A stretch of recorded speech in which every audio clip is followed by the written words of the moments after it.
यूं ही 2 हफ्ते और गुजर गए।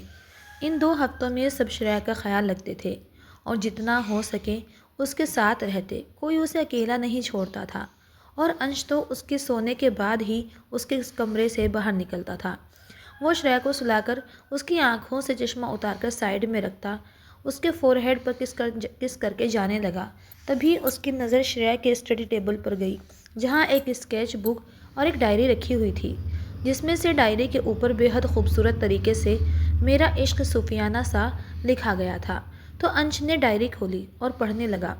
उसमें लिखा था, डियर डायरी, आज ना मैं तुम्हें मेरे एक तरफा इश्क की दास्तान सुनाती हूँ। यह है मेरे उस चिकने चमेले के लिए प्रेम की कथा। हाँ, सही समझा, वही इडियट डफर गधा अंश। हाँ, उसी कमीने की बात कर रही हूँ। अरे 7.5 साल से पसंद करती आ रही हूँ मैं उसको, या ये कहूँ इश्क करती आ रही हूँ, पर वो है कि समझता ही नहीं। मोहब्बत की उम्मीद छोड़ दी मैंने। तो चलो सुनाती हूँ ये दास्तान, शायद आगे जाके किसी को ये पसंद आ जाए और मेरी बुक पब्लिश हो जाए, फिर पैसा ही पैसा होगा। अच्छा अच्छा, आई नो बकवास जोक था, पर छोड़ो। अच्छा हाँ, एक स्केच बुक भी बना रही हूँ जिसमें वो सारे लम्हे जो मेरे लिए बहुत ख़ास हैं वो कैद करने की कोशिश की है, और तुम्हारे पन्नों में भी वही कोशिश की है। ये पढ़े अंश खुद से कहता है, हाँ हूँ मैं दुनिया का सबसे बड़ा गधा, कहते हुए एक नज़र सोती हुई श्रेया को देखता है। फिर स्केच बुक खोलकर देखने लगता है तो उसमें एक स्केच था जिसमें लड़का एक लड़की को साइकिल के आगे आने से बचा रहा था। और फिर उसने डायरी का पन्ना पलटा जिसमें लिखा हुआ था, आज भी मुझे वो दिन याद है। आज से 7.5 साल पहले 17 अगस्त का वो दिन, हम स्कूल का ग्राउंड पर खेल रहे थे। मैं और साक्षी अपने ध्यान में थे और अंश और ध्यान फुटबॉल खेल रहे थे। मेरी तरफ एक साइकिल तेज़ी से आ रही थी पर मैं उसे नहीं देख पाई, लेकिन अंश ने देख लिया था और मुझे टक्कर लगने से पहले ही मुझे खुद की तरफ खींच लिया और मैं उसके ऊपर गिरी। मैं उसकी आंखों में खोती चली गई और आज तक निकल नहीं पाई। फिर वो तो खड़ा होके, ए चश्मिश अंधी है क्या, इतनी बड़ी साइकिल दिखती नहीं, पागल, बोलकर फिर से फुटबॉल खेलने चला गया। पर इससे बेखबर था ये पढ़कर अंश के जहन में भी वो वाक़या याद आ गया और वो नम आंखों के साथ मुस्कुराने लगा। फिर उसने एक एक करके सारे पन्ने पढ़े और स्केच देखे, जिसे देखकर वो अपने मन में कहता, जो चीज़ें मेरे लिए मायने भी नहीं रखती थी, ये अब भी शायद प्यार होने के बाद भी मायने नहीं रखती। वो तेरे लिए इतनी स्पेशल है और मैंने तेरी वैल्यू पहले नहीं की, क्यों, कहते हुए आंसू बहाने लगा। और फिर अपने मन में बोलने लगा, तेरे इश्क के लिए बहुत बेगैरत हो गया हूँ, शायद अपनी नज़रअंदाजी की वजह से तुझे खो जाऊँ, कहते हुए वहाँ से चला जाता है। यूं ही दूसरी कीमो सेशन का भी दिन आ गया। ये सेशन भी अच्छे से हो गया, पर प्रॉब्लम तो तब आनी थी। इस सेशन के हफ्ते भर बाद एक दिन अंजलि जी श्रेया के बाल संवार रही थी तो उनके हाथ में श्रेया के काफ़ी बाल झड़ के आ गए थे और ये देखकर उनकी आंखें नम हो उठती। तभी श्रेया उन्हें यूँ खोया हुआ देखकर कहती, क्या हुआ मम्मा। तो अंजलि जी उन बालों को अपनी मुट्ठी में छुपाते हुए कहती, श्रेया को देख मुस्कुराते हुए कहती, कुछ नहीं, बस यूं ही कुछ सोच रही थी। तभी श्रेया उनसे कहती, याद है आप बचपन में मेरे बालों की चोटी बनाते थे और अब कई साल बाद आपसे अपने बाल बनवा कर वही फीलिंग याद आ रही है। ये सुन अंजलि जी, याद है, तुझे कितना प्यार था तेरे बालों से, मेरे अलावा किसी को छूने तक नहीं देती थी। फिर अपने मन में सोचती हैं, पता नहीं जब तू अपने झड़ते हुए बाल देखेगी तो खुद को कैसे संभालेगी। हे भगवान, कितनी परीक्षा लोगे मेरी बच्ची की, ये कहती हुए सोचने लगती है। तभी श्रेया कहती है, प्यार तो अपने बालों से मुझे आज भी है मॉम, इसीलिए तो अब भी इन्हें थोड़ा कुछ हो जाए तो मेरा दिल बाहर आने को लगता है, ये कहते हुए मुस्कुराने लगती हैं। ये सुनकर अंजलि जी उसे बाहर से तो मुस्कुरा देती हैं पर अंदर ही अंदर घुट के रह जाती हैं। फिर यह सिलसिला जारी रहा कुछ दिनों तक और श्रेया के बाल और तेज़ी से झड़ने लगे। एक दिन वह नहाकर आई और अपने गीले बालों से जैसे ही टॉवल हटाया, उसने उस टॉवल में बहुत से बाल देखे और ज़ोर ज़ोर से रोने लगी। फिर भाग के ड्रेसिंग के आईने में अपना सर ध्यान से देखने लगी तो देखा कि उसके बाल काफ़ी हद तक झड़ चुके थे और उसका सर कई जगह पर खाली हो गया था। तो वो झट से अपने कमरे का दरवाज़ा बंद करके उससे टिककर वहीं नीचे बैठकर रोने लगी और अपने हाथों से अपने सर को ढकने की कोशिश करने लगी। तभी बाहर से अंश उसका नाश्ता लेकर उसे रूम के दरवाजे को खोलने की कोशिश करने लगा, पर वो खुला नहीं। तो अंश खाने की ट्रे वहीं एक टेबल पर रखकर दरवाज़ा खटखटाते हुए कहने लगा, चश्मिश, चश्मिश, दरवाज़ा खोल यार, खाना लेकर आया हूँ तेरे लिए। तो श्रेया रोते हुए कहती है, अंश प्लीज़ जा यहाँ से, कुछ नहीं चाहिए मुझे, बस मुझे अकेला छोड़ दे। कहते हुए वो ज़ोर ज़ोर से रोने लगी। उसकी ऐसी आवाज़ सुनकर अंश परेशान हो गया और ज़ोर से दरवाज़ा खटखटाने लगा और बोला, क्या हुआ बता ना, रो क्यों रही है? और मैं कहीं नहीं जाने वाला, दरवाज़ा खोल जल्दी से। तो श्रेया कहती है, मैं नहीं खोलूँगी, सब मेरा मजाक उड़ाने लगेंगे, मेरे बाल उड़ चुके। ये सुनकर अंश को मामला समझ आया, तो वो उसके दुख को समझ रहा था, पर उसे यूँ टूटने नहीं दे सकता था। इसीलिए वो जिद करते हुए बोला, कोई मजाक नहीं उड़ाएगा, और जब तक तू दरवाज़ा नहीं खोलेगी तब तक मैं भी यहाँ से नहीं जाऊँगा। कहते हुए वो भी दरवाजे के इस तरफ टेक लगाकर बैठ गया। काफ़ी देर तक वो दरवाज़ा खटखटाता रहा, पर श्रेया ने खोला नहीं और बस रोती रही। तब तक बाकी सब भी आ गए थे और अपने अपने तरीके से उसे मनाने की कोशिश कर रहे थे, पर कोई असर नहीं हुआ उस पर। तो अंश वहाँ से उठा और मेंशन के पीछे गया, जहाँ से श्रेया की बालकनी देख रही थी। पाइप के सहारे चढ़कर वो बालकनी के ज़रिए उसके रूम में दाखिल हुआ और देखा कि श्रेया बस अपना सर घुटनों में छुपाए बैठी थी। तो वह धीरे से उसके पास आया और उसके सर पर हाथ फेरकर बोला, चश्मिश। उसकी आवाज़ सुनकर श्रेया झट से उठकर, तू तू अंदर कैसे आया? कहते हुए अपना सर छुपाने लगी। फिर अंश पर चीख कर कहने लगी, गेट आउट। कहते हुए अपने चेहरे को हथेलियों में छुपा लिया। ये देखकर अंश ने उसे अपने करीब खींचकर गले लगा लिया और शांत करने लगा। श्रेया भी कुछ वक्त उसके गले लगी रोई, फिर शांत हो गई, पर अपने बालों का ख्याल आते ही वो अंश को धकेल कर खुद से दूर करने की कोशिश करने लगी। तभी अंश उसे आईने के सामने लाकर खुद को दिखाते हुए कहता है, देख खुद को और मेरे सवालों का जवाब दे। क्या तेरे बालों के जाने से तेरा अपनी फैमिली या मेरे लिए प्यार कम हो जाएगा, या तेरी इंटेलिजेंसी में कम हुई, या पर्सनालिटी में कुछ बदला? तो श्रेया ने ना में सर हिलाती है, तो अंश उसके गालों को थाम कर उसे समझाते हुए कहता है, जब तू या तेरा प्यार नहीं बदला किसी के लिए, तो हमारा क्यों बदलेगा? और मेरी नज़र में देख, मेरी चश्मिश कितनी क्यूट लग रही है अब भी, एकदम बॉर्बी डॉल। कहते हुए उसके गाल खींचता है, तो श्रेया रोते हुए भी हंस देती है। फिर अंश के साथ बाहर आ जाती है और खाना भी खा लेती है। बाकी सब भी उसे देखकर राहत की सांस लेते हैं और सब भी उसे सहज महसूस करवाते हैं अपने व्यवहार से। ये देखकर श्रेया को भी अच्छा लगता है। श्रेया तो अब सहज होकर सबसे बातचीत कर रही थी, पर अंदर ही अंदर अब भी अपने बालों को खोने के गम से लबरेज थी। लेकिन वो बाकी किसी को दुख नहीं करना चाहती थी, इसलिए जबरन मुस्कुराई जा रही थी। पर ध्यान और अंश से उसका दर्द नहीं छुप सका। जब खाने के बाद वो अपने कमरे में आई तो वो दोनों भी आ गए और अंश श्रेया से कहता है, ए चश्मिश, खबरदार अगर और गंगा जमुना बहाई आंखों से तो ये आंखें सिर्फ मुस्कुराती हुई अच्छी लगती हैं, ना कि आंसू बहाती हुई। कहते हुए उसके पास बैठ जाता है। तभी श्रेया कहती है, दर्द निकालने का यही तो एक ज़रिया है। लब खामोश, पर आंखों में दर्द का दरिया है। कहते हुए अपनी पलकें झपकाती है, तो आंसू की बूंदें उसकी आंखों से छलक पड़ती हैं। ये देख अंश उन आंसुओं को साफ कर ना में गर्दन हिलाता है, तो श्रेया फिर से उसके गले लगकर रो देती है। तभी ध्यान भी उसे यूँ देख खुद को संभाल नहीं पाता और उन दोनों के गले लग के साथ रोने लगता है। ये देखकर अंश दोनों को संभालने लगता है और माहौल को हल्का करने के लिए ध्यान से कहता है, साले रो ले गले लग के, लेकिन मेरी टी शर्ट में नाक पहुँचा तो नाक उखाड़ दूंगा। ये सुनकर ध्यान उसे मुक्के मारते हुए कहता है, साले कैसा दोस्त है, मैं यहाँ रो रहा हूँ और तुझे टी शर्ट की पड़ी हुई है। और ऑफ कोर्स टी शर्ट की पड़ी होगी, क्योंकि ये पहनने के काम तो आती है कम से कम, पर तू निकम्मा कहीं का। कहते हुए अंश ध्यान को खुद से दूर धकेलता है और उनकी ये लड़ाई देख श्रेया खिलखिलाकर हंस देती है और दोनों के गाल खींचकर, अरे मेरे चिकने चमेले और मेरे चंपट, अब जितना लड़ना है बाहर लड़ो, मुझे अब आराम करना है। कहते हुए दोनों को निकाल देती है। फिर कुछ देर अपने पियानो पर आकर बैठती है और कुछ देर खामोश होकर उसे यूं ही देखती रहती है। फिर धीरे धीरे उस पर अपनी उंगलियां चलाने लगती है और उसे धुन के साथ गाना गाने लगी, तुझसे नाराज़ नहीं ज़िंदगी, हैरान हूँ मैं। गाते गाते जब बर्दाश्त नहीं हुआ तो पियानो पर ही सिर रख कर रोने लगी। आखिर हर लड़की को अपने बाल प्यारे होते हैं, उनके लिए या किसी भी व्यक्ति के लिए वो बहुत महत्वपूर्ण होते हैं, और यूँ अचानक उन्हें खोना जाहिर है कौन बर्दाश्त कर पाएगा।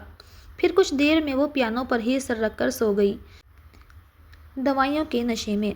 तो अंश अंदर आया और उसे उठाकर बेड पर सुला दिया, फिर ध्यान के साथ वहाँ से चला गया। शाम का वक्त, ध्यान का कमरा। ध्यान और अंश दोनों ही कमरे में चहलकदमी कर रहे थे और श्रेया की आज की हालत के बारे में सोच रहे थे।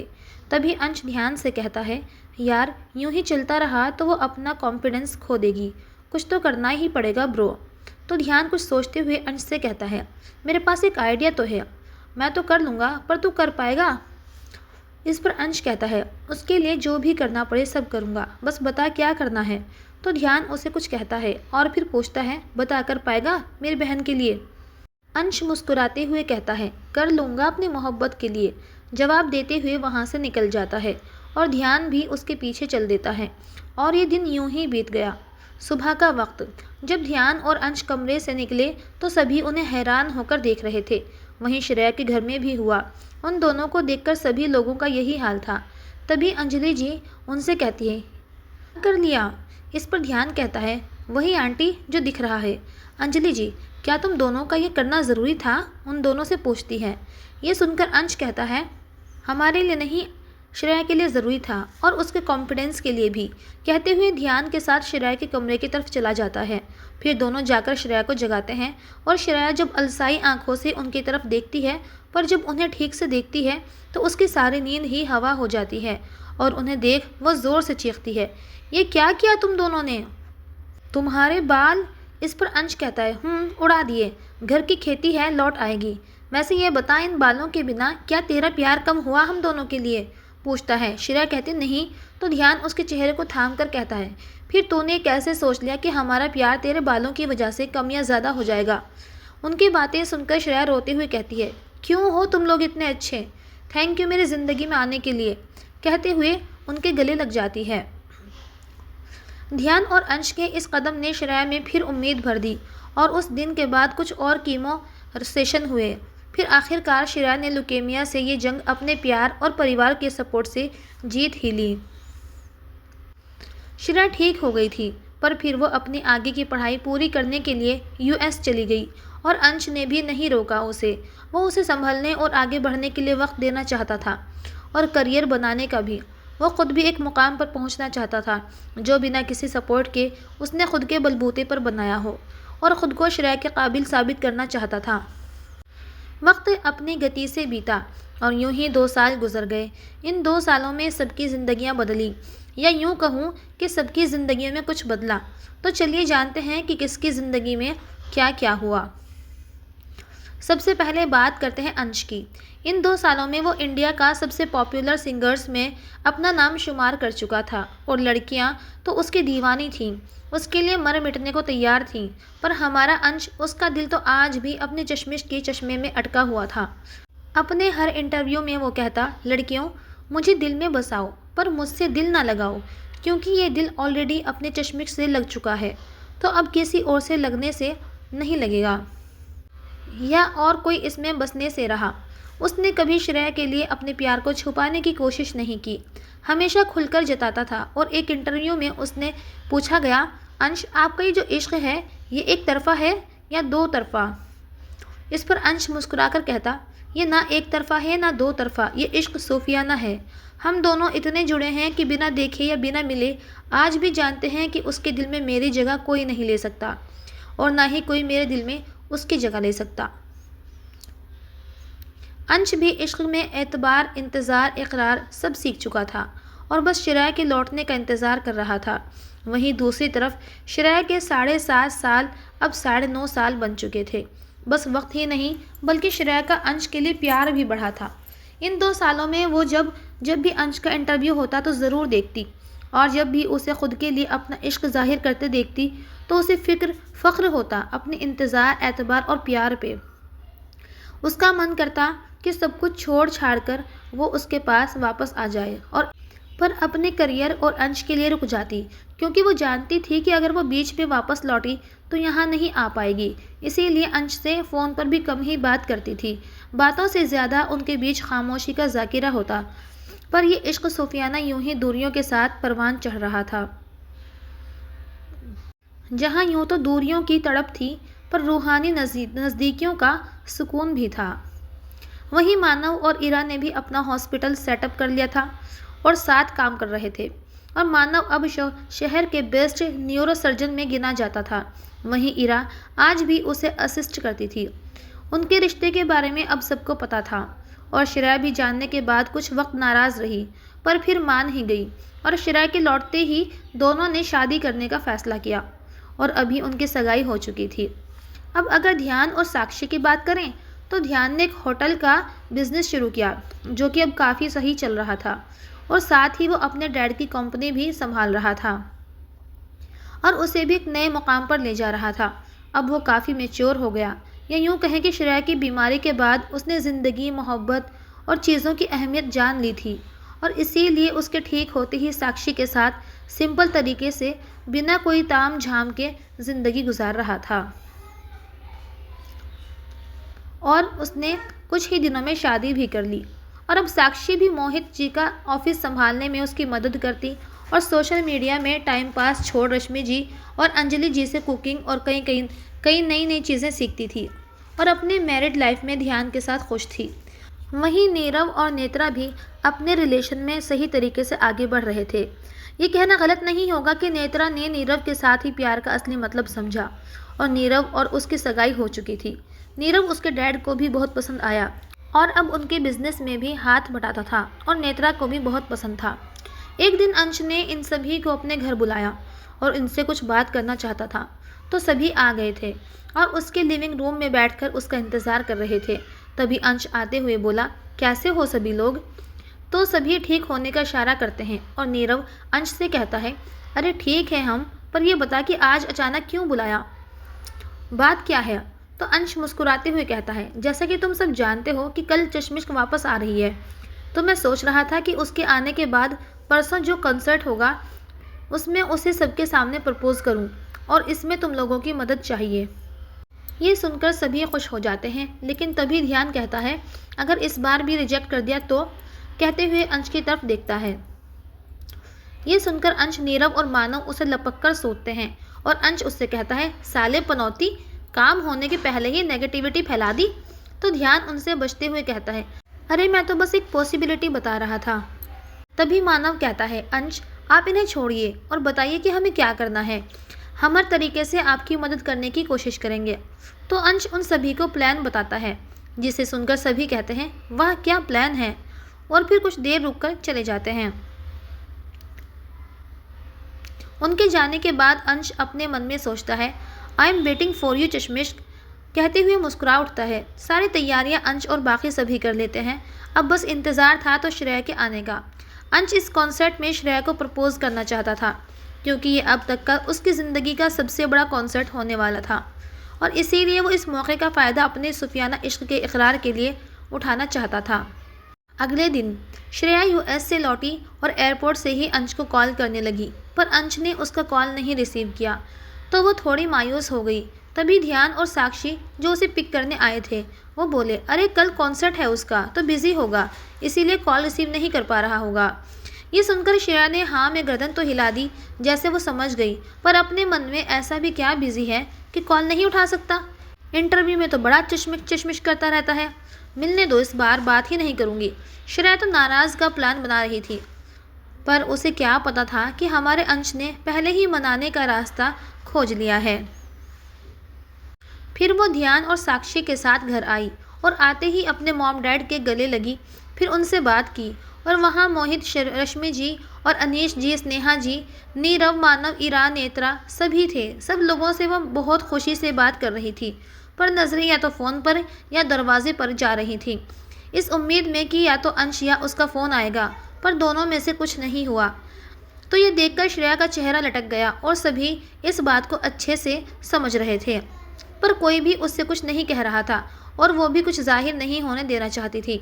सबसे बात कर वो अपने रूम में आई और इधर उधर टहलने लगी और अपने मन में अंश को गधा ही रहेगा ये चिकना चमेला, अरे मिलने नहीं आया तो क्या कॉल भी नहीं कर सकता था, इडियट रास्कल। कहते हुए फ़ोन बेड पर पटक दिया और फ्रेश होने चली गई।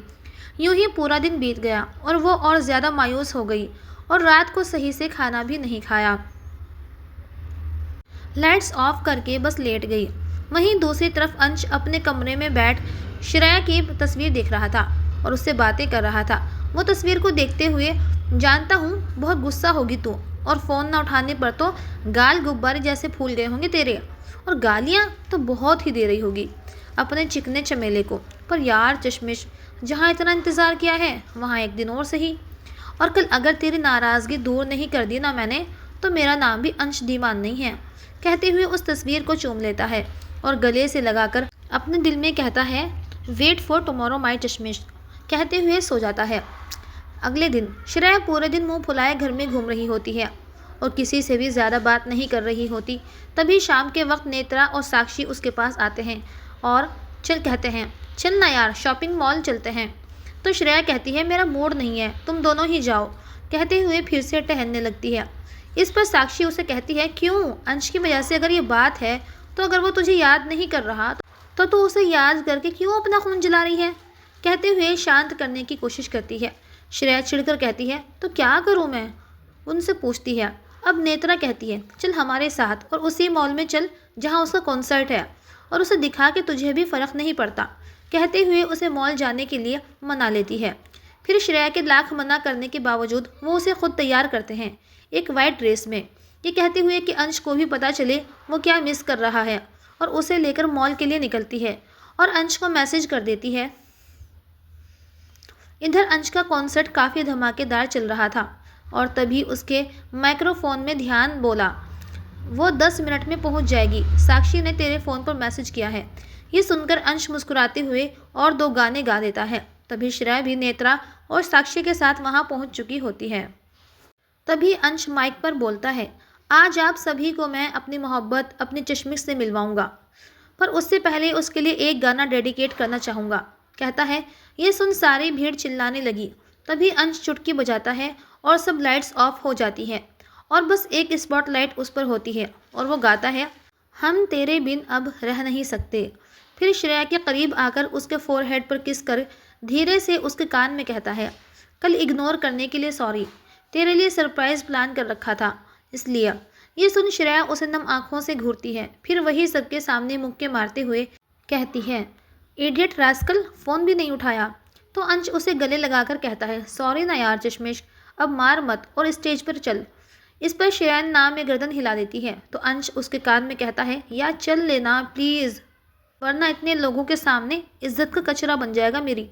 उसके ये कहने पर श्रेया उसके साथ स्टेज पर आती है और फिर अंश उससे कहता है, यार प्यार करने का तो नहीं पता, पर प्यार निभाना तूने ही सिखाया है, और जब से प्यार का मतलब समझा तब से गिटार बजाकर गाना गाने लगता है। अब श्रेया की आंखों से आंसू बह रहे थे, पर अंश फिर बोला, तूने प्यार, इंतज़ार, इकरार सब सिखाया, मुझे काबिल बनाया, पर आज भी तुझसे ही वही पूछूंगा जो 2 साल पहले सी साइड कैफ़े में पूछा था। मन हो तो आज भी ना बोल देना, आई विल रिस्पेक्ट इट, कहते हुए घुटनों के बल बैठ जाता है। फिर श्रेया से पूछता है, चश्मिश बता, क्या अपने इस गधे के सरदार चिकने चमेले से शादी करेगी? और उसके पूछते ही बैक स्टेज से उनके सारे दोस्त और परिवार वाले स्टेज पर आ गए और से यस चिल्लाने लगे। वहीं नीचे से ऑडियंस भी कह रही थी। तभी श्रेया ने हाथ बढ़ा दिया और बोली, yes I will marry you माई चिकने चमेले। तो अंश ने रिंग पहना दी और फिर खड़ा होकर उसके गले लग गया, फिर उसके साथ डांस करते हुए गाने लगा। तभी ऊपर से उनके ऊपर फूल बरस रहे थे। फिर ज़ोर से I love you my dear चश्मिश बोला और कस के उसे गले लगा लिया। आज सुकून था इस भीड़ में भी उनके लिए, और इनके इश्क का ये सूफियाना सफ़र यूं ही चलता रहा ज़िंदगी भर। आज कहानी का अंतिम भाग था, और कहानी कैसी लगी आपको प्लीज़ प्लीज़ प्लीज़ कमेंट्स में ज़रूर बताइएगा।